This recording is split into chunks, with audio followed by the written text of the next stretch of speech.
परिवर्तन दरकार यूपीपीएल सरकार परिवर्तन दरकार प्रमोद बड़ो सरकार बात नाही काम जनता के प्राण इहे के नेता के परिचय भेदभाव नहीं खे माटी के मनुआ भाई नेता हमिन चाहिनु के नाना भाषा धारा मरुबारन जाइत केर अधिकार ट्रैक्टर लानबो सब केर बदलाव के दिन आला की बार परिवर्तन दरकार यूपीपीएल सरकार परिवर्तन दरकार प्रमोद बड़ो सरकार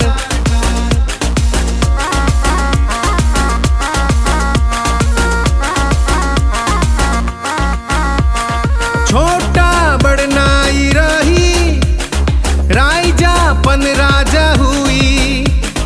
सुना सुना रे सब मान घोटाला और नाई रही उन्नति के सुर बहेला चारो ओर ये हुई जाए हमार प्रगति के मिलन के रे गान जुड़ शांति के रे जुड़ कबूतर छुड़ ट्रैक्टर चली रे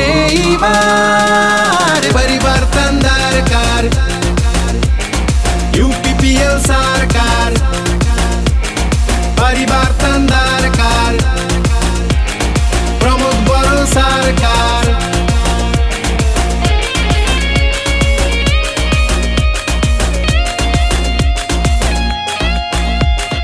आओ नाही सुनबै हमीन ऊ सब झूठा वादा अहंकारी सब मन के पतन हुई जाए सदा बदलाबो हमीन पुराना आकाश खुला हुई नवा मन के दहार हमनी के रेखता के शक्ति से युवा चेतना नवा प्राण से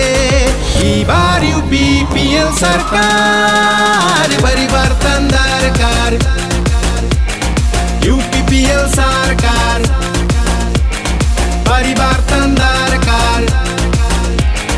प्रमोद बड़ो सरकार बात नाही काम जनता के प्राण इहे के नेता के परिचय भेदभाव नहीं खे माटी के मनुआ भाई नेता हमिन चाहिनु के